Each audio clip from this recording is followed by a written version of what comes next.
Hello student, आज जो हमारा टॉपिक है वो है कॉलम बेसिस यानी स्तंभ आधार। ये स्टील डिजाइन का एक इम्पोर्टेंट टॉपिक है। तो कॉलम बेसिस क्या होता है? ज़मीन पर जो भी संरचनाएं बनाई जाती है उन्हें ज़मीन पर स्थिर बनाए यानी फिक्स करने के लिए नींव का निर्माण किया जाता है। भवनों को नींव यानी फाउंडेशन, भवनों को नींव के ऊपर ही बनाते हैं। मशीनें भी नींव पर स्थापित की जाती है। अतः किसी संरचना के निर्माण में नींव का विशेष महत्व होता है। किसी स्तंभ के नीचे भी नींव का निर्माण करना पड़ता है।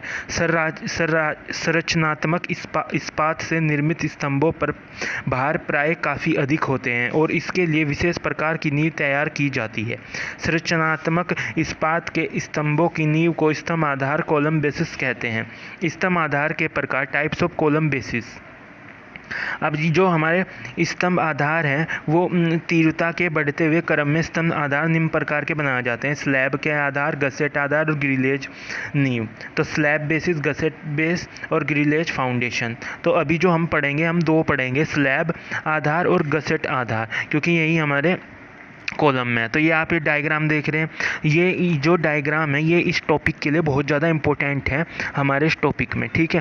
क्योंकि और ये एग्जाम में भी जब भी अगर ये क्वेश्चन आया कि गसेट बेस और स्लैब बेस क्या होते हैं तो तब हमें डायग्राम जरूर बनाने हैं, ठीक है। ये इसमें यहाँ बेस प्लेट दे रखी है और ये गसेट प्लेट है और इधर ये कॉलम है, ठीक है। इस तरीके से ये हमें डायग्राम हमारे लिए बहुत ज़्यादा इंपॉर्टेंट है।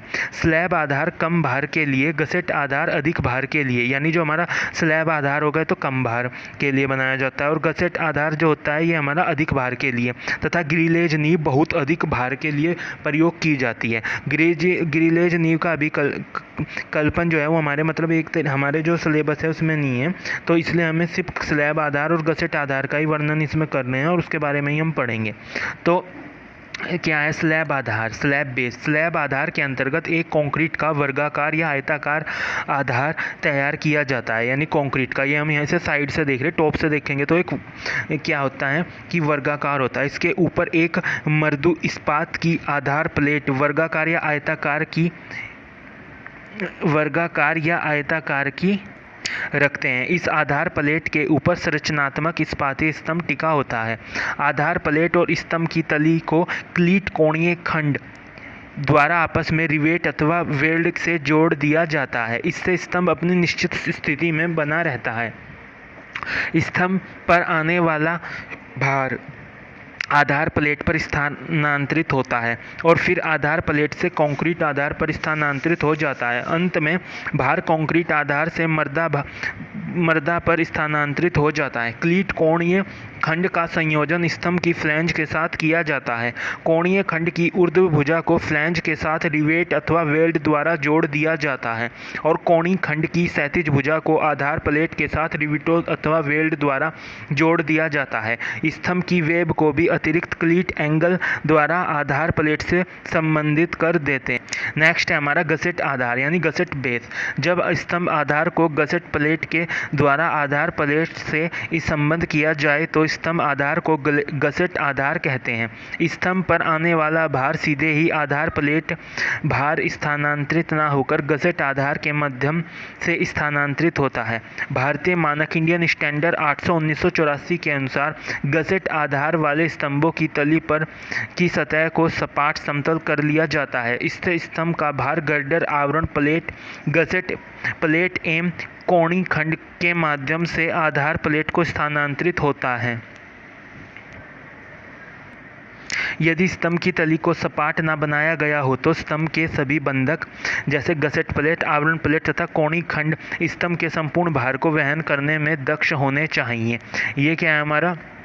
इसमें आधार प्लेट, कोणीय खंड, गसेट प्लेट, आवरण प्लेट, धरण खंड, ये सब कुछ दे रखा है। ये हम पहले भी पढ़ चुके हैं कि धरण खंड क्या होता है, आवरण प्लेट, ये सारी की सारी चीज़ें। तो ये जो डायग्राम है ये हमारे लिए बहुत ज़्यादा मोस्ट इम्पोर्टेंट है। गसेट का आधार प्रयोग अधिक भारों के लिए किया जाता है निम्न परिस्थितियों में: स्लैब आधार के लिए पर्याप्त मोटाई की आधार प्लेट का उपलब्ध ना होना, यानी कोई भी स्लैब का हमारा बेस है, आधार है, के लिए पर्याप्त मोटाई की आधार प्लेट का उपलब्ध ना होना। और दूसरा है स्तंभ आधार पर अक्षीय भार यानी एक्सल लोड के अतिरिक्त नमन आघूर्ण यानी बेंडिंग मूवमेंट भी आ रहा। एक्सल लोड के अलावा अगर उसके ऊपर बेंडिंग मूवमेंट भी आ रहा है तो इसलिए तो वहाँ पे हम गसेट आधार का विकल्पन के लिए निम्न परिस्थितियों का प्रयोग हम करते हैं। ठीक है, तो ये इंडियन स्टैंडर्ड 800/1984 के अनुसार गसेट प्लेट आधार के स्तंभों की तली सतह को हम समतल कर लिया जाता है, सब कुछ इसमें है। और ये गसेट प्लेट क्या है इसके बारे में, और जो ग्रिलेज फाउंडेशन है वो हमारे सिलेबस में नहीं है, तो हमें इन दो चीज़ को याद रखना है, गसेट आधार और स्लैब आधार।